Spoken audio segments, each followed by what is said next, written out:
আমি এটা ঠিক দেখিনি। বাড়ি ঢুকে মানে রাত্রি 11:30 বাড়ি ফিরে আমি যেটা দেখেছিলাম সেটাও দেখুন। কাটা দুধ, রান্নাঘরে অসম্ভব রকম অবস্থা, কারণ আমার মেয়ের আসেনি। যাই হোক, আগের দিনের ভিডিওতে আমার পরিচয়টা দেওয়া হয়নি। আমি একজন বিজনেস ওম্যান যিনি ব্যাঙ্গালোরে থাকি, তার সাথে একজন এন্টারপ্রেনার। তো রাত্রিরে 11:30টার সময় বাড়ি ফিরে রান্নাঘর পরিষ্কার করে কোনো খাবার না পাওয়ায় আমরা রান্না করি। এই যে যেনাকে দেখছেন আপনারা পেঁয়াজ কাটতে, ওনার কাটিং স্কিল খুব ভালো। যদি কারোর বাড়িতে প্রয়োজন হয় অবশ্যই কমেন্ট সেকশনে জানাবেন। এই রান্নাটা যদিও বা খুব সহজ, আমি ডেসক্রিপশন বক্সে দিয়ে দেবো। আর এই পেঁয়াজ বেরেস্তাটা আমার বানানো থাকে তাড়াতাড়ি রান্না হওয়ার জন্য।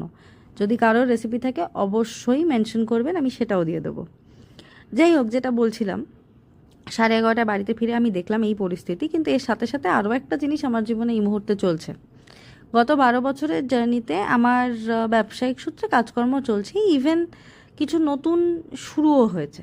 এই নতুন শুরুটা করতে গিয়ে যেটা বোঝা গেল, যেই সমস্ত মানুষজনকে দেখেছিলাম আশেপাশে প্রচণ্ড একদম মানে কি বলবো, মাছির মতন ভনভন করছে, তারা আলটিমেটলি প্রত্যেকে কেমন জানি একটা অন্যরকম হয়ে গেল।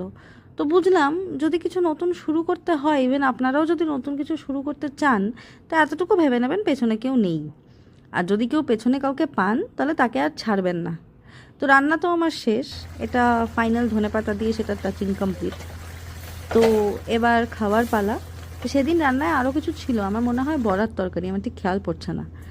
তো এই রেসিপিটা খেতে কিন্তু সত্যিই খুব ভালো হয় আর খুব শর্টকাট, আমি ডেফিনেটলি কমেন্ট বক্সে মেনশন করে দেবো।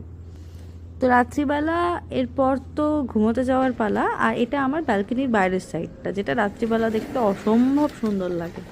যদিও বা এখন মাথার অবস্থা খুব একটা ঠিক নেই, কারণ বিভিন্ন রকম পরিস্থিতির মধ্যে দিয়ে যাচ্ছি, আর তার মধ্যে মেডিকেল কন্ডিশনও খুব একটা যে ভালো তাও নয়। যাই হোক, আর এরপর আমি আপনাদেরকে একজন বিশেষ সদস্যের সঙ্গে আলাপ করাই, যিনি আমার বাড়ির কেন্দ্রবিন্দু। এ হচ্ছে আমাদের বাড়ির গোপুসোনা। তো এর একটা বিশাল হিস্ট্রি আছে, না একে আমার কেনা না পাওয়া। তো আপনারা যদি জানতে চান তো অবশ্যই সাবস্ক্রাইব করবেন।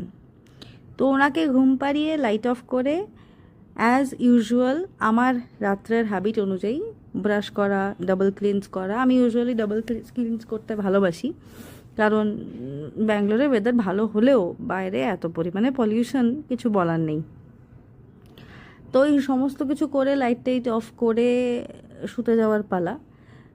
এটা ফাইনালি আপনাদেরকে একবার দেখালাম রাত্রিবেলা কেমন লাগে। তবে আপনারা একটু জানাবেন, আপনাদের আশেপাশে এমন কি সত্যি কেউ আছে যারা, আপনারা যদি নতুন কিছু শুরু করেন সেখানে যদি কোনো বিপদের সামনে দাঁড়ান, তাহলে তারা ঠেঙ্গা দেখিয়ে চলে যাবে? আমার জীবনে এরকম প্রচুর লোক আছে। শুভরাত্রি।